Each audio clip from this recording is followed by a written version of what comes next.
ఈవేళ సోమవారం కదా! అప్పుడే 4 రోజుల నుంచి పూజ అయితే చేసుకోవట్లేదు. ఇంక ఈవేళ పూజ చేసుకోవాలని చెప్పి ఉదయం తొందరగా లేచాననమాట.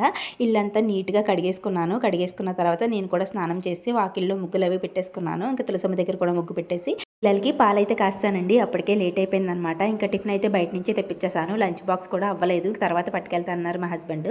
ఇంక అందుకని చెప్పి పిల్లలకి టిఫిన్ పెట్టేసి పాలిచ్చేసి స్కూల్‌కి అయితే పంపేసాను. తర్వాత మా హస్బెండ్ కూడా శివాలయానికి అయితే వెళ్ళొచ్చేసి పిల్లలకి లంచ్ బాక్స్ అయితే పట్టుకెళ్లారు. ఇంక నేను తర్వాత అయితే దేవుడి గది మొత్తం క్లీన్ చేసుకున్నాను అనమాట. ఫొటోస్ అవి తుడిచి బొట్లు అవి పెట్టుకున్నాను. ఇంక దేవుడి దగ్గర సామాన్లన్నీ క్లీన్ చేసుకుని ఇంక ఇంట్లో పూజ చేసేసుకుని బయట తులసమ్మ దగ్గర కూడా పూజ చేసేసుకుని అప్పుడు కాఫీ పెట్టుకుని తాగాననమాట. టైం అయితే 10:30 అయింది నాకు మొత్తం కంప్లీట్ అయ్యేటప్పటికి. ఇంకా బ్రేక్ఫాస్ట్ అయితే ఏం తినలేదు. డైరెక్ట్ భోజనం చేసేద్దామని ఇంకా కొంతసేపు రిలాక్స్ అయ్యి మళ్ళీ ఇంకో పనిలో పడ్డాననమాట. బెడ్షీట్స్ అన్నీ తీసేసానండి.